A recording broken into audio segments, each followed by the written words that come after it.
Questions orales. The Honourable, the Leader of the Opposition.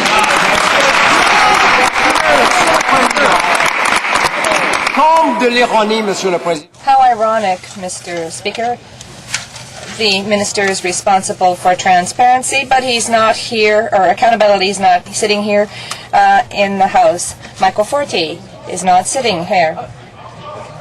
He is there are no programs for older people in Montreal, and he refuses to meet the voters in Montreal. But Mr. Fortier, he is not running in the election. He doesn't have the strength or courage to run in the riding of Repentigny, Mr. Speaker. The Right Honourable the Prime Minister, Mr. Speaker, the Minister Fortier made a commitment to represent Montreal. He sits in the cabinet, and he will run in the next general election. He will respect his commitments. The Honourable Leader of the Opposition. That Mr. Fortier would run. We just weren't told which way he was going to run. He's running away, Mr. Speaker. Of course, that's in conformity with the Minister of Foreign Affairs as well, Mr. Speaker, but we can't ask the Minister of Public Works questions in the House of Commons because he isn't sitting here. The Prime Minister's closest political advisor is too busy to run in the last election, but he's not too busy to sit at the cabinet table. What makes Michael Fortier so special? Why isn't he required to conform to parliamentary precedent and run in the Montreal by-election? And why does the Minister for Accountability get to hide from democratic accountability, Mr. Speaker? The Right Honourable Prime Minister. Mr. Speaker, it is clear. Once again, the Liberal Party of Canada doesn't want Montreal to have any representation at the cabinet. Obviously, we are committed to ensuring significant representation from Montreal, and I can tell the Liberal Party that it has that it's having a big enough job trying to find a leader for its home party. I think, Mr. Speaker, that was a clear admission from the Prime Minister that Michael Fortier couldn't win that seat.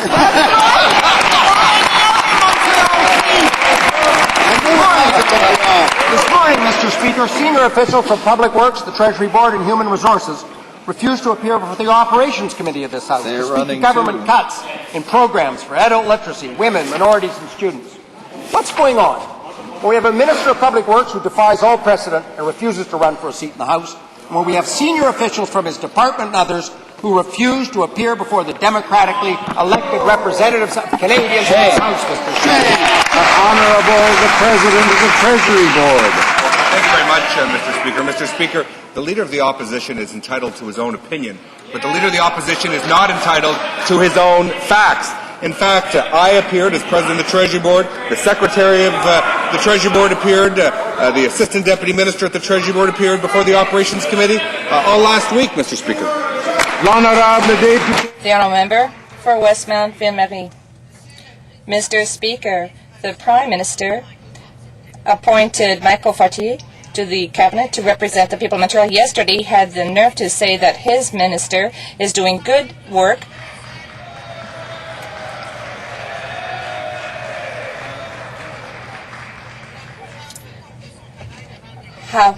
Why doesn't he appear before this House? Can the Prime Minister tell us about the achievements of his minister in Montreal? What is he doing exactly to develop Montreal? The Right Honourable the Prime Minister. Mr. Speaker, I can only say that it is clear that Minister Fortier has a great deal of work to do, given what happened under Gagliano and under the former government. The Honourable Member for Westmount Ville-Marie.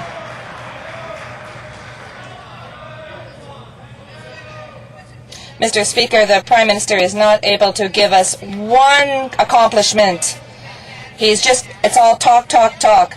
But the workers in Montreal are even penalized because by this minority government, the textile workers, film producers, and even this morning, the Bombardier workers who are losing their jobs. And meanwhile, the minister hides in the other chamber. Does the Prime Minister acknowledge that Montrealers are not being defended by their government? The Right Honourable, the Prime Minister. Once again, Mr. Speaker, given the accomplishments under the Liberal government, Senator Fauci has a lot of work to do, but I can reassure the House, Mr. Speaker, that the Conservative Party of Canada will have a good candidate running in this riding, and I'm very anxious to see who will be running for the Liberal side. The Honourable Member for Laurier-Sainte-Marie. The federal government has come up with some incentives, has done away with incentives for wind power. Another illustration that this government does not see that the environment is a priority. Can the Prime Minister explain why he has taken upon himself to reassess the environmental programs, such as the wind power program, when in fact the oil company has a lot of tax advantages that are renewed year after year without any program review? The Right Honourable the Prime Minister. I can only say, Mr. Speaker, that we have a long-term plan for the environment, and this will apply to wind power and greenhouse gases, and that will also include technologies to develop renewable energy, including wind power. The Honourable Member for Laurier-Sainte-Marie. If that includes wind power, I don't see why he's suspending the current program. Is he not telling us, too bad for the Kyoto objectives and long live the oil companies, but he's not interested in the rest because there's a hold-up on all of the initiatives except for the tax benefits to oil and gas companies. The Honourable Minister of Power will be part of the future. We believe Canada is developing and emerging as an energy superpower, and we want a reputation to ensure that Canada delivers clean energy. Mr. Speaker, renewable energy will play a very important in Canada's future energy mix, which includes everything from solar to biomass to wind. Obviously, we believe is very, very important. It will play a fundamental role in Canada's future energy supply. The Honourable Member for Barney-Salaberry. Mr. Speaker, after Kyoto, the government is committed to killing programs for clean energy, such as wind power. All of the budgets have been slashed, but we need this form of energy. We need investment. We need $7.1 billion over the next 10 years. Is this not another illustration that this government is for the oil companies and the government is penalizing wind power and Quebec? The Honourable Minister of Natural Resources. Speaker, I think it's very important we correct the record. In fact, this government has absolutely not killed the wind program. That program is fully subscribed, which shows the success of this program and how important wind is, Mr. Speaker. And I will say again, renewable energy will continue to play a very important role in Canada's future energy mix. As Canada emerges as an energy superpower, we want to ensure that Canada delivers the cleanest energy possible, and we'll be there to support it. The Honourable Member for Barney-Salaberry. I think that the program has been suspended, and it's the Environmental Commissioner who affirmed that this was a say. Wind energy invests $7 million over the next 10 years for Quebec, but it also represents a great deal of jobs. The Prime Minister, will he admit that the energy choice of this government is oil, and that will cost a great deal for to the economy of Quebec? The Honourable Minister of Natural Resources. The energy for this government is clean energy, and we are working with all sectors, from the renewable energies, from wind, from solar to biomass. We believe nuclear energy has an important role to play in Canada's future energy supply, and energy that puts out absolutely no emissions or greenhouse gases, Mr. Speaker. We are working with every single sector. We believe the future is in technology. Technology will help us win these battles, and Canada will emerge as the supplier of clean energy and deliver that technology around the world. Thank you. The Honourable Member for Toronto Danforth. Mr. Speaker, the Liberal Conservative mission in Afghanistan is fundamentally unbalanced. We see that approximately $1 is spent on aid for every $9 spent on combat. We have media reports out today suggesting that as a result of this fundamental imbalance, there will be more and more Afghans who starve this winter. And it's not just the NDP who believe that the mission's completely off track.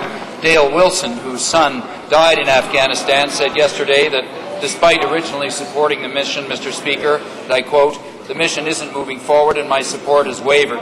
Will the Prime Minister heed the growing calls of Canadians, including more and more military families, and rethink this mission? The Right Honourable the Prime Minister. Well, once again, Mr. Speaker, Canada's efforts in Afghanistan are multifaceted. Obviously, there remain important security challenges in southern Afghanistan. Those security challenges are the very things that are threatening the well-being and economic development and social development of the people of Afghanistan, which is why we're making sure we can promote security in that part of the country so we can promote development and help the people with the very real challenges that the leader of the NDP mentions. The Honourable Member for Toronto Danforth. Mr. Speaker, Mr. Wilson isn't the only military family member standing up and questioning this mission. Chris Craig, whose son is preparing for his second tour, Paul Short, the father of a 25-year-old Army medic, are others. And just as we in the NDP have done, they ask the tough questions to support their serving family members. Will the Prime Minister honour their courage and commit to refocusing this unbalanced mission? The Right Honourable the Prime Minister. Well, once again, Mr. Speaker, myself and other members of the government speak regularly to members of the Canadian Forces and to their families, and we're proud to tell them that we are behind the work they're doing and we support it 100% all the time, and we wish all members of this chamber would do the same. The Honourable Member for Hull-Elmer. Mr. Speaker, yesterday the Prime Minister tried to make us believe that the Minister of Public Works, Michael Fortier, who refuses to run in the election, was not necessary. So why is the Minister prevented his officials from testifying before the committee in this House this morning? The Minister refuses to be accountable to the population and refuses to be accountable to this House. In addition, he's refusing to allow his officials to appear before the committee. What is the Minister of Public Works? What is he hiding? The Honourable Parliamentary Secretary to the Minister of Public Works. We're very proud of what Mr. Fortier's achievements for Montreal and Quebec. What the member from Hull-Elmer has just said with respect to this morning, what happened this morning in committee, is not true, and I know it's not true because I was there and he wasn't there at all. The Honourable Member for Hull-Elmer. Seems the Minister of Public Works can hide, but he won't run. The Minister of Public Works, with the support of this Prime Minister, is still avoiding being accountable to the people, perhaps because his record so far is a bit thin. What has he done besides preventing his officials to testify before a committee of this House this morning? Nothing. Is that what's stopping him from defending his record before Quebecers in a by-election? When will this minister answer to this House? The Honourable the Parliamentary Secretary to the Minister of Public Works. Well, I appreciate the opportunity for my colleague to tell him and the Liberal side what, in fact, Minister Fortier is doing on behalf of this government. In comparison to the Liberals, he has done an incredible amount on behalf of Canadian taxpayers. We're doing procurement reform, finding value for taxpayers' dollars, and look at the Liberals. When it comes to public works ministers that are Liberals, look at what they did for Canadian taxpayers. You don't have to look any farther than Alfonso Galliano, the theft of taxpayer dollars, and the rotten record of Liberal corruption that we saw for 13 years. Michael Fortier is getting results for Canadians, results for Quebecers, and we're proud of his work on behalf of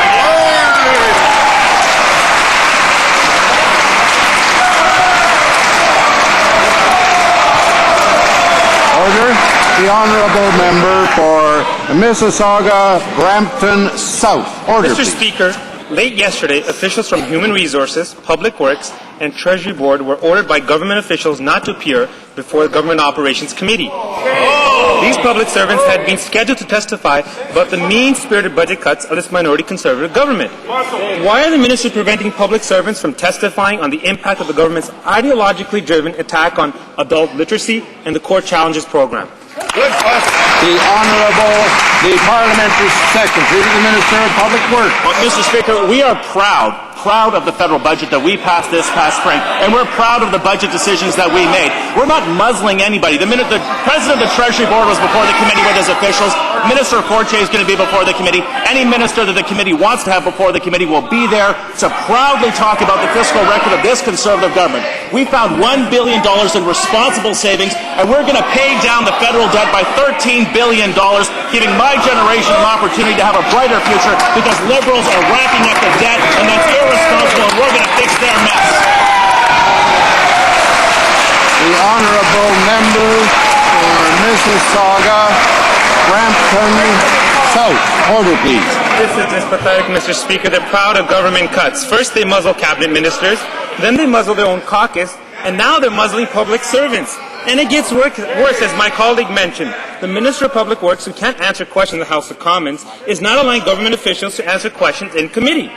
Has the reaction to the Treasury Board's minister and his cuts been so negative that he had to muzzle government officials? The Honourable the Parliamentary Secretary to the Minister of Public Works. As I said, nobody has been muzzled. The Minister of Public Works we will be at the committee, and we will be proud to talk about our government's accomplishments. The President of the Treasury Board has been there. Other ministers are going to be there. We're proud of what we've accomplished, and who should be ashamed? The Liberals should be ashamed for 13 years of corruption, for racking up the debt, for ignoring the interests of the next generation of Canadians.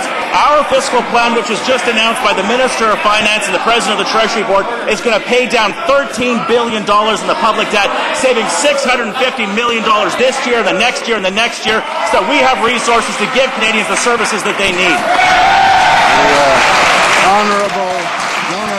The Honourable Member for MPtv.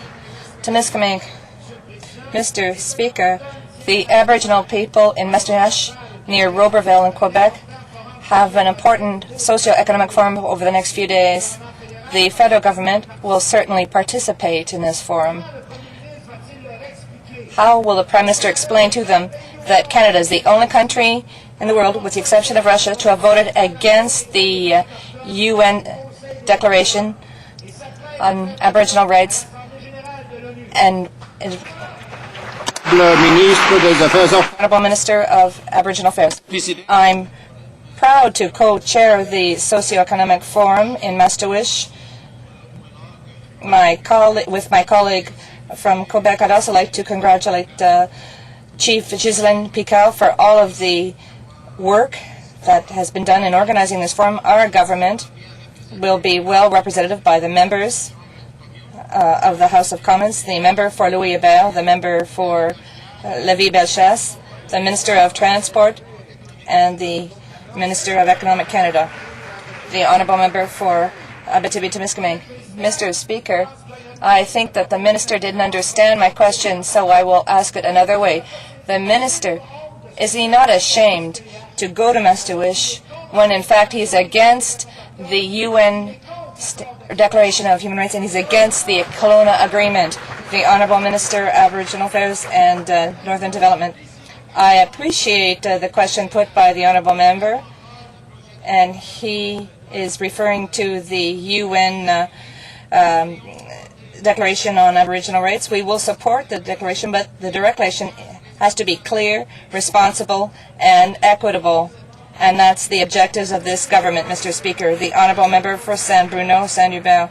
Mr. Speaker, the Minister of Labour says that he cannot vote in favour of the replacement worker legislation, as he did earlier, because 8 out of 10 provinces don't have any replacement worker legislation. How can the Minister of Labour, how does he explain the fact that he is against this, that this is not included in the Canadian Labour Code? He's responsible for this. Why is he refusing to take action, Mr. Speaker? The Honourable Minister of Labour. Mr. Speaker, I would like to remind the members in the South that in 1989 there was a new bill dealing with this question. It was reviewed by parliamentarians. It was decided that it was important to maintain a balance in labour relations, and among other things, the Canadian Labour Code does not permit the use of replacement workers in order to undermine the representations made by the union. If so, the union can go before the Staff Relations Bill. And Mr. Speaker, There are only 2 provinces in Canada that have replacement workers. The others don't want this type of legislation. The Honourable Member for Saint-Hubert. Tomorrow, Mr. Speaker, it is probable that the members in this House will be voting in favour of replacement worker legislation. The Minister has also voted for this bill. Will he use his status as a Minister of Labour to overturn the will of the House and refuse to allow workers covered by the Canadian Labour Code to be protected with this new legislation? The Honourable Minister of Labour.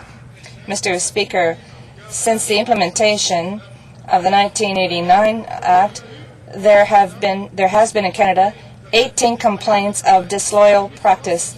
Included in this, Mr. Speaker, 13 of these complaints were made to the were withdrawn. 3 were heard and rejected by the board, and only 2 are still before the courts. Mr. Speaker, there are studies that show that in provinces where there's replacement worker legislation, the conflicts last longer.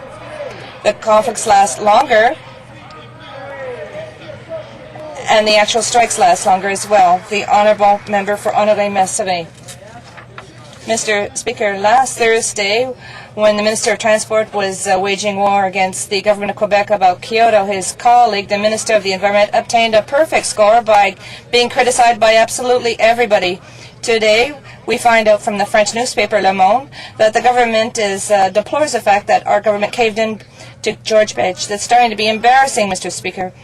The commentary on the planet are poor, very bad, almost rotten, and I'd like to know which adjective best describes the Minister's plan. The Honourable Minister of the Environment. Mr. Speaker, as I indicated yesterday, cities across this country, Canadians across this country want and need clean air, and we know that smog days are rising, and while the opposition is playing politics with the Clean Air Act, Mr. Speaker, if the opposition won't listen to Canadians, maybe they'll listen to the Federation of Canadian Municipalities across the country that said, quote, recent announcements signal that the present federal government is prepared to take a leadership role and develop an environmental plan that's capable of delivering tangible results for Canadians. And Mr. Speaker, they didn't stop there. They said municipalities can and want to be partners in the... The Honourable Member for Honoré-Mercier. Mr. Speaker, the headlines in Le Monde talk about an abdication of Canada, saying that Canada, the former champion of the environment, is now showing very poorly, and the minister has caved in on all fronts. The Quebec government is furious. The environmental groups are very unhappy. So are the scientists. And today, the international press is criticizing Canada, so the minister must be feeling very alone. That pains me a great deal, Mr. Speaker. But aside from George Bush, is there somebody else that will be her friend? The Honourable Minister of the Environment. Well, Mr. Speaker, I'll take friends like the Canadian Lung Association and the Canadian Medical Association, who are saying, Mr. Speaker, that millions of Canadians suffer from lung cancer. And while the opposition refuses to help them, we are actually proposing Canada's Clean Air Act, which will, for the first time in Canadian history, actually regulate indoor air, which is the leading cause of lung cancer in Canada among non-smokers. So if this member actually cared about clean air and cared about the health of Canadians, he would support this act. The Honourable Member for Wascana. Mr. Speaker, the Minister of Foreign Affairs, Canada's chief diplomat and our face to the world on issues like human rights, has compromised himself because of his highly publicized slight against women, a slight that is now being reported by international news services. It is condemned by the Canadian Federation of University Women, the National Council of Women, the National Association of Women in the Law, the YWCA, Equal Voice, the Canadian Council of Muslim Women, and many others. Would it not be better, Mr. Speaker, to simply acknowledge the minister's mistake, apologize, and distance the government from the implications of this ill-considered remark? The Honourable, the Government House Leader. Speaker, you have already ruled on this matter, Mr. Speaker, but certainly we can all do our part to raise the decorum in the House. Now, the member says where we should start. Let me suggest something to him. Why doesn't he start supporting the Clean Air Act, which is the first real bill to clean up the environment of this country that's been introduced in this country for almost 20 years, he could be doing that rather than spending the House's time on this business. The honourable member for Wascana. Mr. Speaker, in dealing with the deplorable slur against women uttered by the Minister of Foreign Affairs, the government's tactic is obviously to stonewall and deny, deny, deny. Instead of being accountable, they seek to trivialize the matter and pretend it never happened. But it did happen, Mr. Speaker. It was witnessed personally by several members of this House. It was recorded on tape. It was verified in the news media. I asked the government, do they specifically deny that the Minister of Foreign Affairs last Thursday during question period said, quote, "You already have heard"? Did he say that or not? The Honourable the Government House Leader. You've already ruled on this matter, Mr. Speaker, on what you heard and what's in the record on this. I wasn't here in the House on that particular day. In fact, I was very pleased to be welcoming the Prime Minister of Canada to the Niagara Falls riding. So I wasn't here that particular day, but I can tell the honourable member we all want to raise the level of decorum in this House, and I would suggest to him that if he really wants to help the public interest, get busy, get behind the Federal Accountability Act and some of the other pieces of legislation that have been stalled over in the other place. That would be much better for the honourable member to spend his time doing that. The honourable member for Barrie. Mr. Speaker, when Canadians elected this new government, they elected a government to get tough on crime. They elected a government to stop the revolving door of the justice system. One of the ways this government has started to restore Canada's confidence in the justice system is with a Bill C-9, which implements our platform commitments to end house arrest for serious crimes. Could the Justice Minister try to explain why the opposition has watered down this important bill? Honourable the Minister of Justice. Mr. Speaker, our party promised to eliminate house arrest for people who commit serious crime. Last night in the Justice Committee, opposition members led by the Liberals unanimously passed amendments that would virtually gut Bill C-9. The Liberals want house arrest to still apply to arson, to robbery, to auto theft, to break and enter into homes. Victims of these crimes will tell you that house arrest is not a suitable punishment. It's a joke. Why won't the Liberals help us restore Canadians' confidence in the justice system? The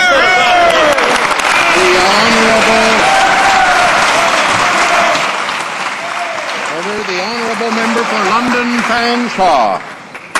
Thank you, Mr. Speaker. On August the 17th, the Minister of Human Resources and Social Development stated in reference to Skippy, which is, of course, a very crucial program for homeless Canadians, there have been no reductions and there will be no reductions to this funding.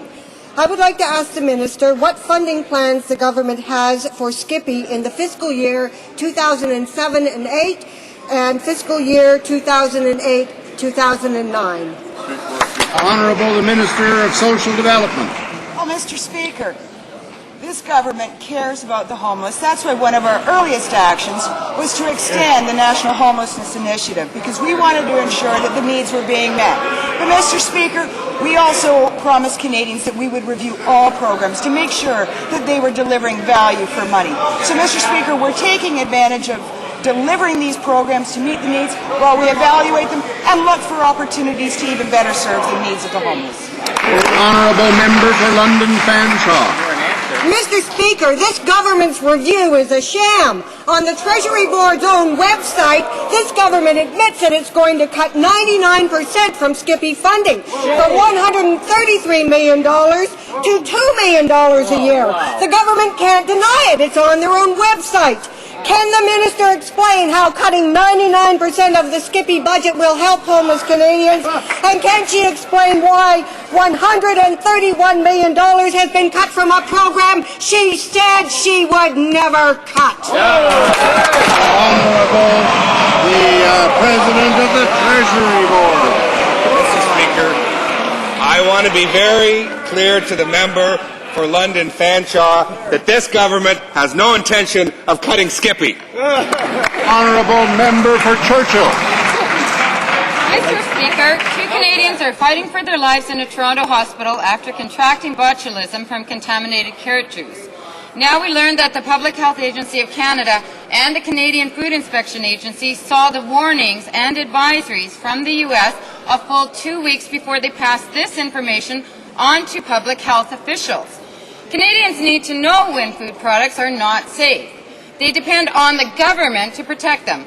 Will the Minister of Health please explain why he failed to protect the health and safety of Canadians? Why? The Honourable the Minister of Agriculture and Agri-Food. Of course, this was and is a very serious case concerning concerns us and me and the Canadian Food Inspection Agency. But, Mr. Speaker, there was an isolated case, a one-only case, when it became two cases, and we were notified of this, Mr. Speaker, working with our FDA partners in the States. Immediately, Mr. Speaker, within 24 hours, there was a recall notice put out, and, Mr. Speaker, a health advisory alert, and we took immediate action, Mr. Speaker, to bring that to the attention of Canadian consumers. The Honourable Member for Churchill. This government did nothing while Canadians were being poisoned, Mr. Speaker. Had it done its job properly, the attending physicians could have taken the proper steps to treat the patients appropriately. Instead, they were left scrambling to save their patients' lives. Health professionals depend on the government to help them act quickly in the event of a public health threat. Will the Minister explain why he hasn't been accountable to the Canadian medical community and sat on the information necessary to prevent Canadians from getting sick and to save those who were clinging to life? The Honourable the Minister of Health. Thank you, Mr. Speaker. I can tell the honourable member in this House that the Public Health Agency of Canada has been in constant contact with officials from around the world, including the United States, on these issues. The initial cases, once it was clear what was going on, were isolated, and as soon as we knew that there was a direct causation, that information was shared, Mr. Speaker. So the public health officials were doing their job, and if the honourable member was so concerned about it, perhaps when she was in government, she wouldn't have cut the budget of the health department, and we could have done more at that time, too. Honourable Member for Ajax Pickering. Thank you, Mr. Speaker. Mr. Speaker, who are the real architects of the softwood lumber sellout? Last March, we learned the Prime Minister's senior muzzlers, Ian Brodie and Derek Burney, went to Washington for secret high-level talks to sell Canada down the river. We now know that they hid their expense records for this trip and failed to file the required proactive expense disclosures. Mr. Speaker, who paid for this trip? Why did they not follow the rules? And just why exactly is the Prime Minister trying to hide this? The Honourable the President of the Treasury Board. It is passing strange, Mr. Speaker, to take lectures from the Liberal Party opposite. The party who brought us Galliano, the party who brought us Dingwall, the party who brought us the member for Eglinton Lawrence, Mr. Speaker. This government has a higher ethical standard. We have a stringent proactive disclosure system, Mr. Speaker. We want to even expand the rules by bringing in the Federal Accountability Act, the toughest piece of anti-corruption legislation ever in Canadian history, Mr. Speaker. We hope the member opposite will use his influence with the Liberal Senate to get that law passed immediately. Honourable Member for Ajax Pickering. Well, Mr. Speaker, when it comes to accountability, this government just refuses to be accountable. Here they go again, dodging direct questions about how they broke the rules and broke their own promises. They can continue to play as if they're opposition, but it doesn't cut it. Mr. Speaker, there are no proactive disclosure records for this stealth trip to the White House by Brodie and Burney. Did the government pay for this trip, or did somebody else pay for it? If so, who? Why are there no records of this trip? Moreover, why are they trying to hide these secret meetings? Who is the real force behind this sellout, and why does the PMO's fingerprints all over it? All over it. The Honourable the President of the Treasury Board. Minister, I can say I know that this Prime Minister, this Minister of International Trade, brought back from Washington $4.5 billion of Canadian funds, Mr. Speaker. We took more action in 6 or 7 short months than the previous Liberal government did in 6 or 7 years, Mr. Speaker, and we have nothing to apologize for, but the good economic times will assist an industry in very much problems, Mr. Speaker. The Honourable Member for Montmorency, Charlevoix, Haute-Côte-Nord. This government promised in its election campaign to reform on an in-depth basis the election legislation. One of the things that Judge Gomery has been asking for is that there should be a legal follow-up for documents. Given this matter, in view of the fact that access to information legislation has not been improved, what is going to happen? President of the Treasury Board. Thank you very much, Mr. Speaker. With respect to the Gomery Commission report, we've taken it very seriously on this side of the House. We read it as soon as we received it. It's one of the first things we did in the House. We have brought in accountability legislation, which is the broadest legislation in Canada to counter corruption. And, Mr. Speaker, in that legislation, not 5, 10, but 30 new government organizations that will be covered by access to information greater access to information than ever before in the history of Canada. We're very proud of what we've done. The Honourable Member from Montmorency, Haute-Côte-Nord. The government is setting aside Mr. Justice Gomery's recommendations, particularly the one that deals with access to information, despite the fact that during the election campaign they promised greater transparency. Why has the government changed its opinion so quickly, and why is it not following the recommendations of Mr. Justice Gomery, the Minister of Transport? Mr. Speaker, indeed, we have, as the Honourable President of the Treasury Board has just said, brought in accountability legislation. It's extremely important legislation, and we have followed up on at least half of Mr. Justice Gomery's recommendations. The other half will be following will be following along. We have 24 months, we were told, to answer this. People are very aware of the effect of not respecting rules. That's what Mr. Justice Gomery wrote. We are aware of that, and I hope that the Senate will adopt our bill. The Honourable Member for Laval-Les-Îles. Mr. Speaker, the Minister of Regional Economic Development is supposed to know the law of Canada. It's clear that the expenditures incurred in exercising his functions must be made public. But the Minister has not followed the set out guidelines in this area. In view of the fact that the Minister has indicated that the expenses he should have declared are for salaries, how much was spent? How much was spent? The Minister. Mr. Speaker, indeed, as was mentioned yesterday, we know the rules very well. We know with the rules with expenses for Parliament. Mr. Speaker, every time I come back here to Ottawa, and during the summer I had to come to Ottawa at least for half a day, and I didn't have my expenses with me, my receipts with me.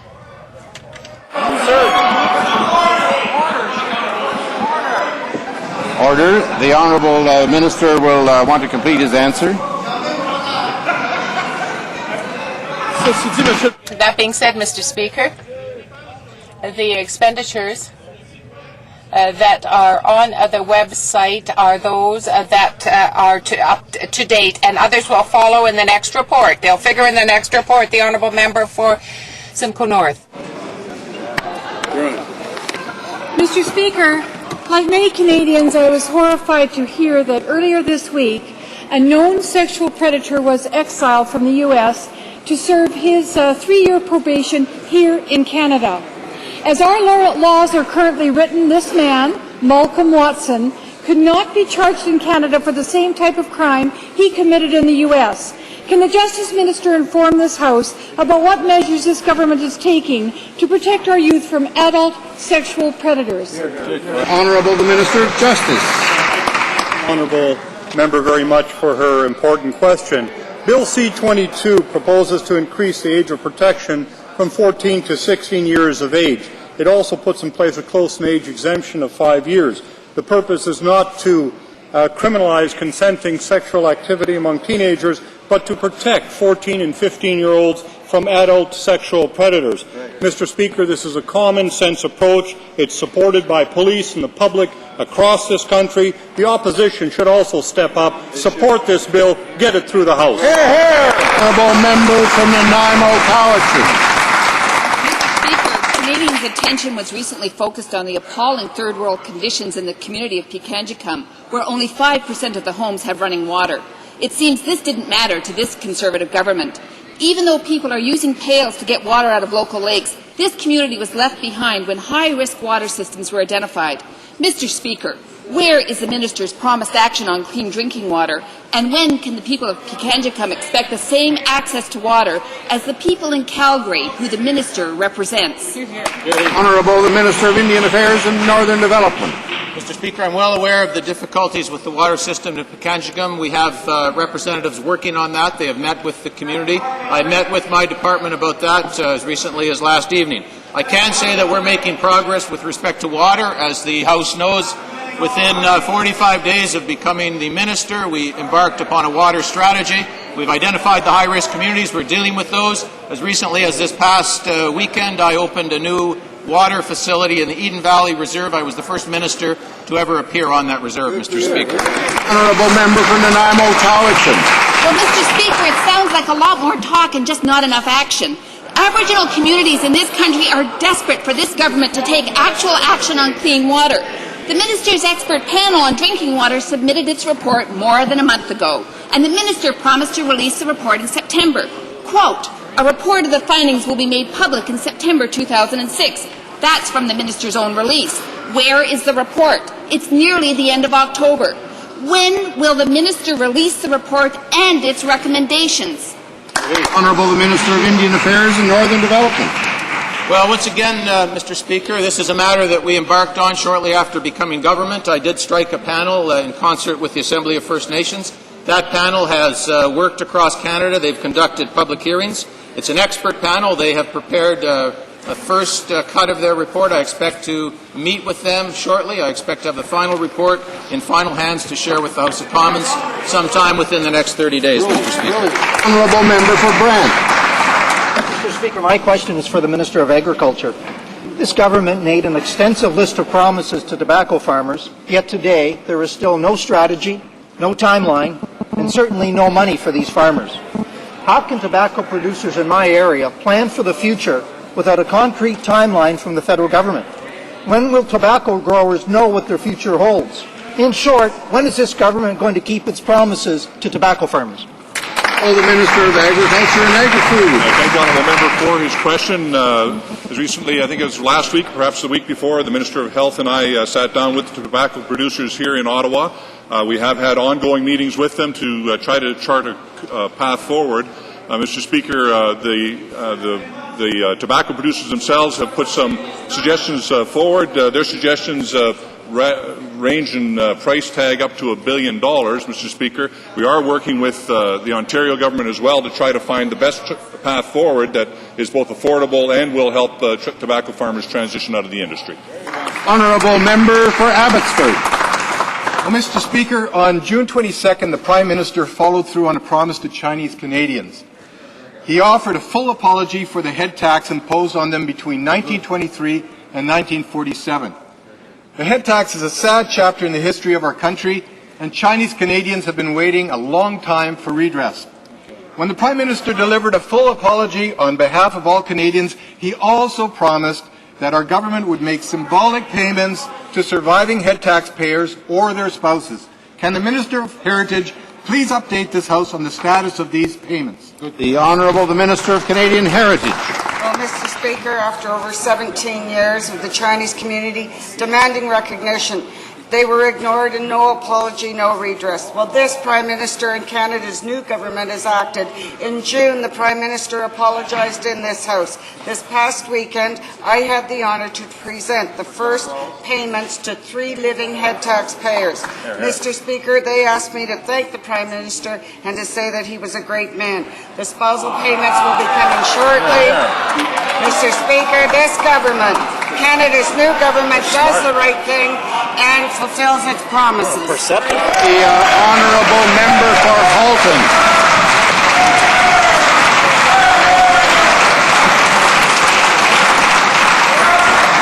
Order. The Honourable Member for Halton. Thank you, Speaker. My question is addressed to the Minister of Finance. More than 2 million retired Canadians are currently paying an unjustified amount of tax. Why? Because one spouse stayed at home with kids while the other went and worked. And as a result, pension income is now taxed in the hands of one person at a higher rate. The Minister knows this is unfair and that MPs from all parties want these people to have pension splitting. Will he give a commitment today to seriously consider this in the coming budget? And if not, please tell us why. The Honourable Minister of Finance. Well, Mr. Speaker, I thank the member opposite for his question.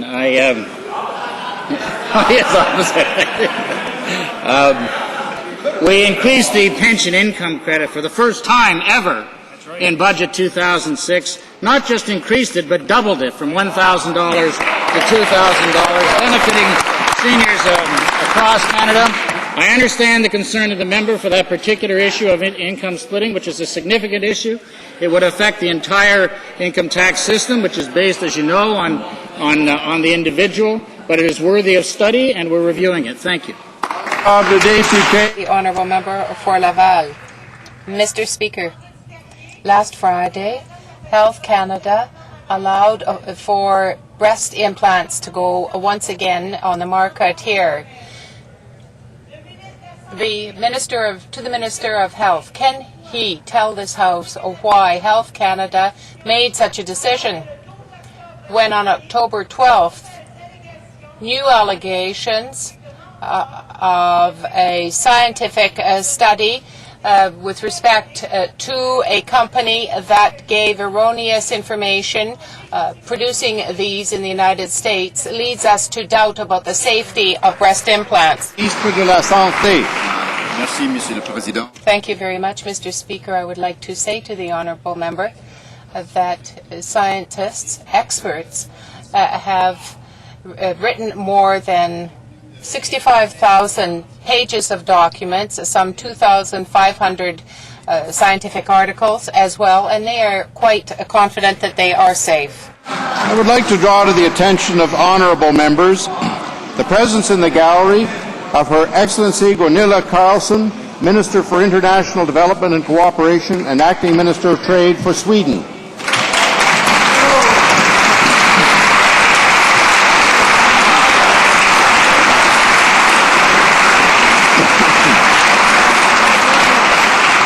And I would also like to draw to the attention of honourable members the presence in the gallery of the Honourable Joan Burke, Minister of Education for the Government of Newfoundland and Labrador.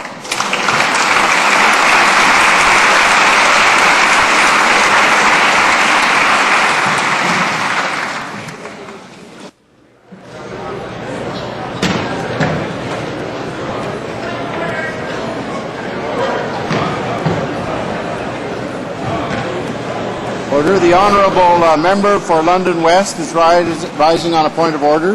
Yes, thank you very much, Mr. Speaker. And I just want to make sure that we have the record corrected, because I'm sure the Minister of Justice didn't intend to mislead the House when he said in answer to a question in this question period that he believed his party had promised to get rid of house arrest. And I think what he meant to say, because I will let him answer this.